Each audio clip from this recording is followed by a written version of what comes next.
Assalamualaikum warahmatullahi wabarakatuh, Sobat Podcast Belang Corner. Ketemu lagi bersama saya, Surya Akmal Betubun. Kali ini kita masih di ASN Insight untuk tema ketiga, ASN Produktif, Rahasia Manajemen Waktu yang Efektif. Tentu saja bagi kita para ASN, manajemen waktu ini menjadi sesuatu yang krusial. Kita punya 3 kata kunci, yakni bagaimana tujuan jelas, kemudian tujuan terukur, dan bonusnya adalah work-life balance.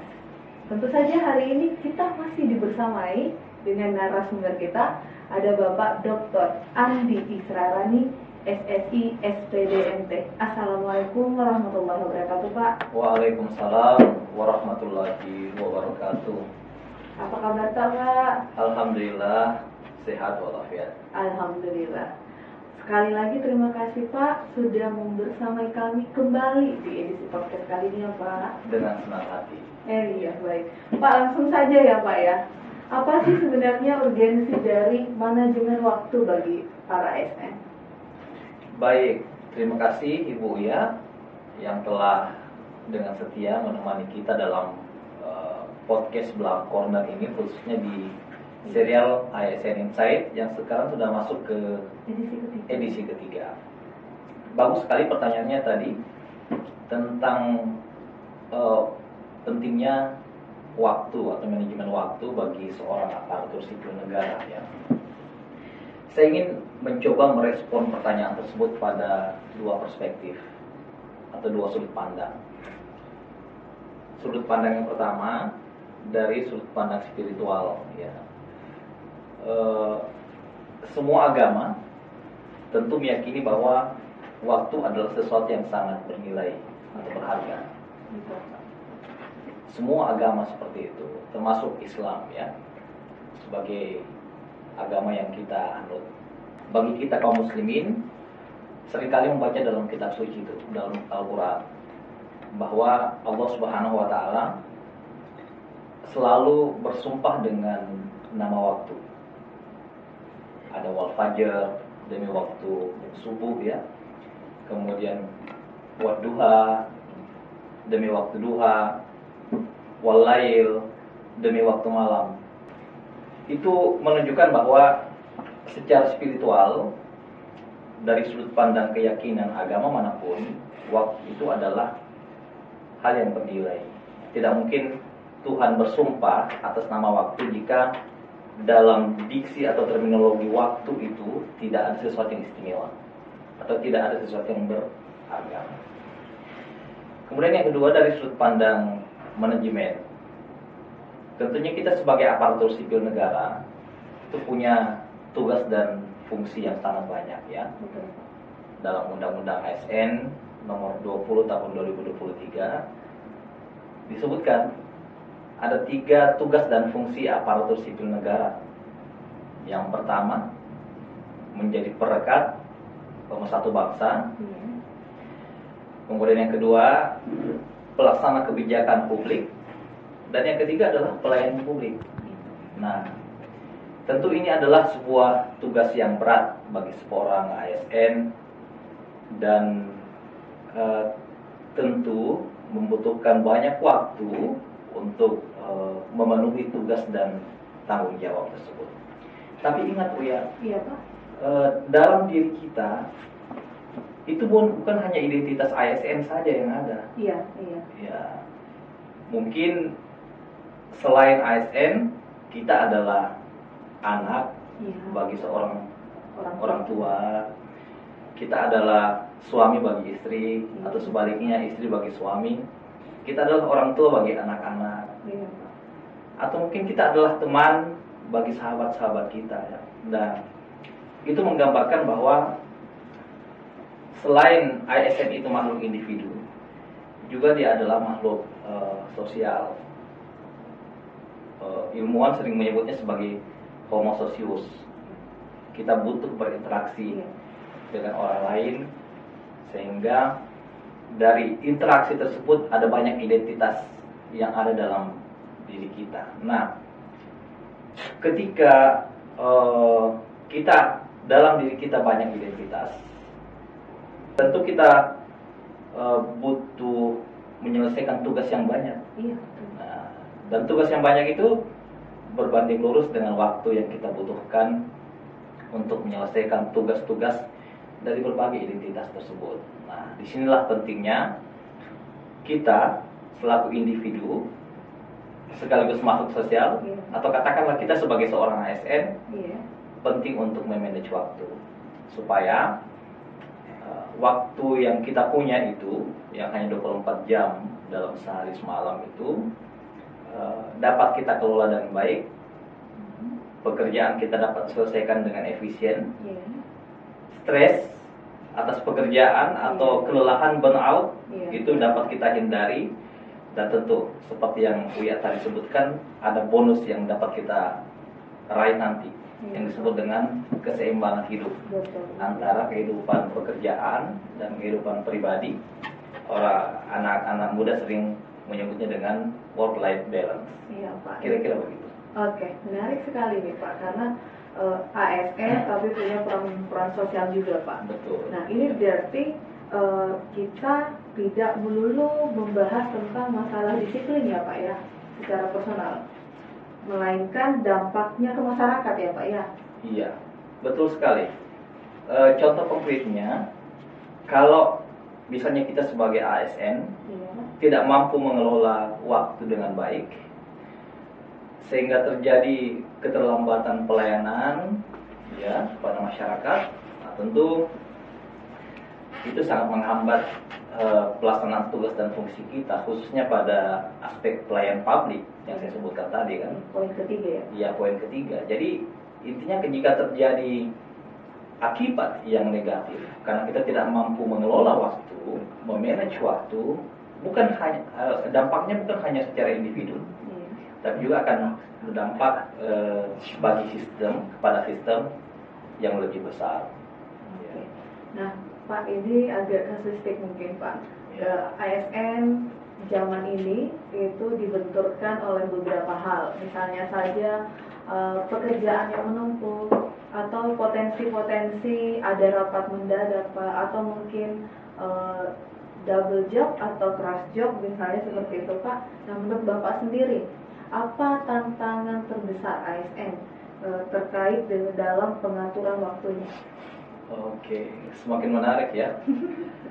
Jadi kita sudah langsung masuk berbagai kasus yang kita temui mungkin sebagai ASN.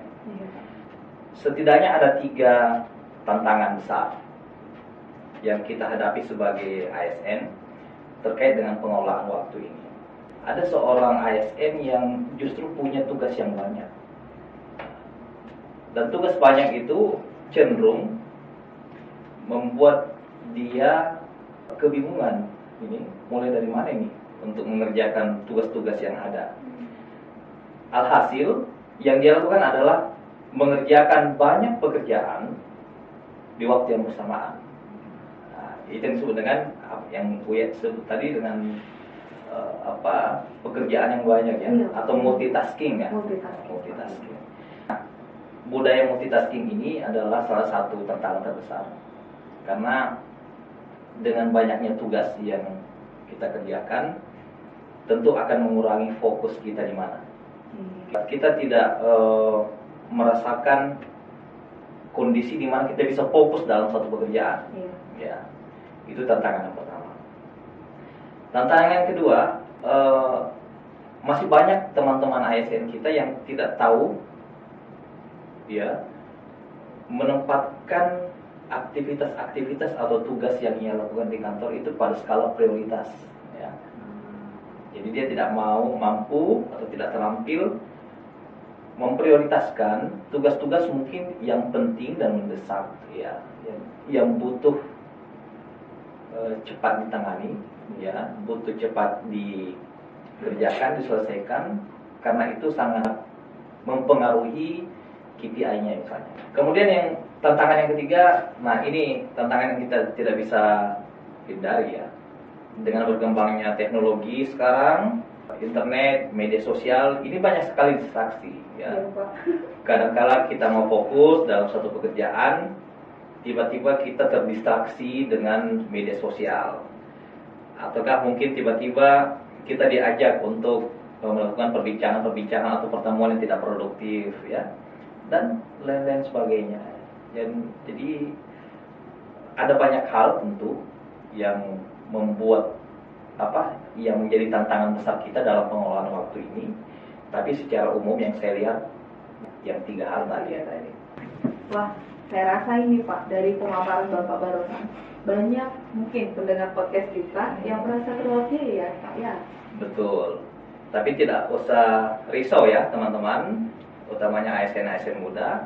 Ada banyak sekali tools manajemen kalau kita baca di berbagai buku-buku manajemen yang terkemuka yang sudah membahas langkah-langkah untuk menyelesaikan masalah seperti ini. Nah, berarti ini adalah momen yang ditunggu-tunggu Pak. Apa saja strategi praktis untuk mengatur waktu bagi para ASN Pak? Boleh tips dan triknya? Wah, ini butuh 3 SKS kayaknya ya.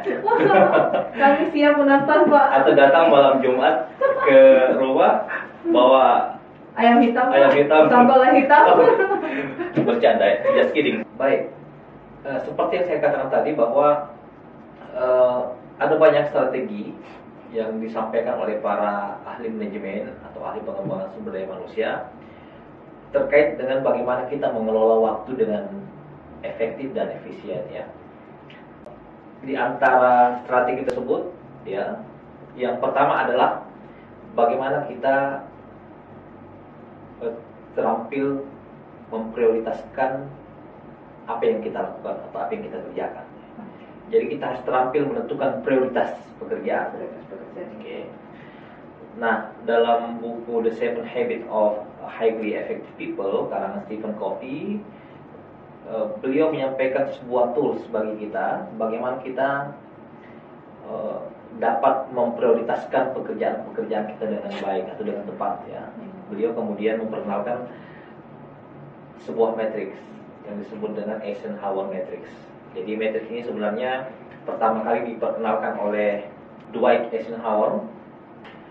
Intinya kita dapat terbantu untuk menentukan prioritas pekerjaan kita melalui matriks ini dengan cara menentukan pekerjaan yang penting dan mendesak, kemudian pekerjaan yang penting tapi tidak mendesak, kemudian pekerjaan yang tidak penting tapi mendesak, dan pekerjaan yang tidak penting dan tidak mendesak. Nah, keempat kondisi ini kemudian oleh Eisenhower ditempatkan ke dalam 4 kuadrannya, dan ini sangat membantu kita tentunya untuk menentukan prioritas pekerjaan kita, apa yang perlu kita lakukan segera, kemudian apa yang perlu kita rencanakan terlebih dahulu, ataukah apa yang kita perlu delegasikan saja ke orang lain atau ke teman kita, atau apa saja yang perlu kita hindari ya. Itu yang pertama. Kemudian yang kedua, di antara strategi manajemen waktu, kita dapat menentukan waktu-waktu tertentu dalam 24 jam kita hidup ya, sehari semalam, di mana kita akan fokus melakukan pekerjaan yang prioritas, yang disebut dengan time blocking ya. Kalau kita di Balai Litbang Agama Makassar, kita sudah familiar ya dengan istilah golden time ya, di mana kita memblok waktu dari jam 8, anggaplah jam 8 sampai jam 12. Yang kita harapkan pada golden time ini, ASN yang ada di Balai Litbang Agama Makassar itu dapat lebih fokus melaksanakan tugasnya ya, seperti menyelesaikan laporan, mengumpulkan data, policy brief, policy paper, dan lain sebagainya. Dan ingat, pada saat kita melakukan time blocking ini, kita minimalkan sedapat mungkin hal-hal yang bisa mendistraksi kita ya, seperti media sosial ya, kecuali sudah sangat mendesak ya. Misalnya ada pesan penting dari keluarga, ada pesan penting dari pimpinan, tentu ini adalah sesuatu yang harus kita prioritaskan juga ya. Seperti itu. Jadi dua strategi ini dapat kita lakukan. Tapi ini Pak ya, kalau boleh jujur, ya. Di antara sela-sela kami mungkin bekerja, kadang ada godaan nih Pak, buka-buka medsos sekali dua kali nih Pak. Wajar lah ya. Cuman dari sisi produktivitas itu bisa menurunkan tingkat produktivitas kita. Belum lagi kalau membuka media sosial yang terlalu banyak, terlalu sering, ini juga tentu akan berpengaruh ke otak kita ya, dan akan sangat menguras energi kita. Perlu diingat ya bahwa produktivitas itu bukan hanya sekedar manajemen waktu saja, tapi juga terkait dengan manajemen energi. Ya. Oke. Nah, berarti ini Pak, supaya lebih konkret bisa dilaksanakan, bisa ditiru, bisa diimplementasikan. Ini Pak, kami minta saran atau mungkin tips terkait dengan bagaimana sih para ASN dalam mengimplementasikan manajemen waktu yang kita diskusikan pada hari ini. Ya. Tentu kita sebagai ASN diwajibkan untuk hadir di kantor 7,5 jam. Ya. Begitu kita datang ke kantor, usahakan kita membuat prakondisi dulu ya, prakondisi di mana tempat kerja itu betul-betul nyaman bagi kita ya. Menyiapkan perlengkapan-perlengkapan kita butuhkan dalam bekerja. Peralatan-peralatan yang kita butuhkan itu sedapat mungkin kita simpan di tempat yang mudah untuk kita lihat. Ya. Sehingga otak kita ini masuk ke dalam sebuah fase di mana dia sudah siap untuk melakukan pekerjaan. Oke. Sedapat mungkin kita melakukan mindfulness. Apa itu mindfulness? Ya, kita mengkondisikan otak kita ya dengan metode tarikan nafas ya. Jadi kita menarik nafas 4 detik, menahannya 4 detik, dan menghembuskannya 4 detik. Nah, ini yang disebut dengan metode mindfulness.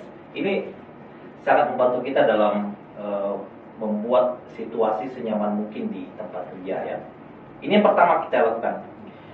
Kemudian yang kedua, nah kita sudah mulai masuk tadi ke memprioritaskan pekerjaan-pekerjaan kita. Jadi setelah suasananya nyaman, yang kita lakukan berikutnya adalah kita mengidentifikasi tugas-tugas kita hari ini, apa yang akan kita kerjakan ya. Silakan di list pekerjaan apa yang kita ingin selesaikan hari ini, mana yang mendesak dan penting, mana yang penting tapi tidak mendesak, mana yang tidak penting tapi mendesak, dan mana yang tidak penting dan tidak mendesak. Seperti 4 kategori yang disebutkan tadi dalam matriks Eisenhower. Nah, dalam teorinya orang dewasa itu kalau bekerja ya atau belajar, dia akan fokus ya, atau fokusnya maksimal hanya di 20 menit pertama ya. Apa yang kita lakukan supaya fokus kita ini tetap terjaga dalam melaksanakan tugas?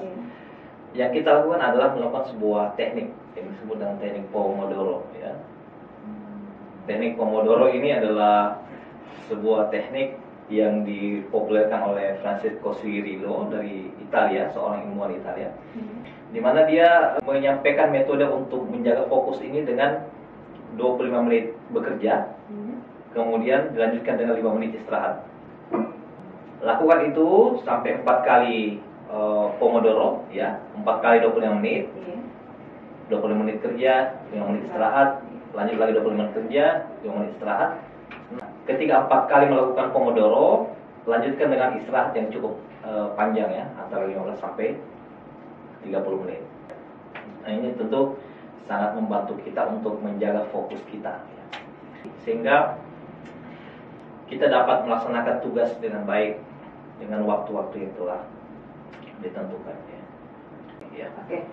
Menarik Pak. Kalau misalnya kita tarik ini lebih luas lagi percakapannya, bahwa dalam melakukan manajemen waktu itu bukan hanya usaha personal, tapi Pak, bagaimana sih caranya agar manajemen waktu ini menjadi budaya kerja bagi seorang ASN Pak? Oke, budaya kerja ini berarti menjadi sebuah kebiasaan yang positif ya. Betul Pak. Membangun sebuah kebiasaan positif itu rumusnya 3 ya. Kita harus punya pengetahuan, keterampilan, dan keinginan. Ya. Dan 3 faktor ini tidak terpisahkan satu dengan yang lain. Boleh jadi kita punya pengetahuan, tahu caranya melakukan, tapi kita tidak ada keinginan ya.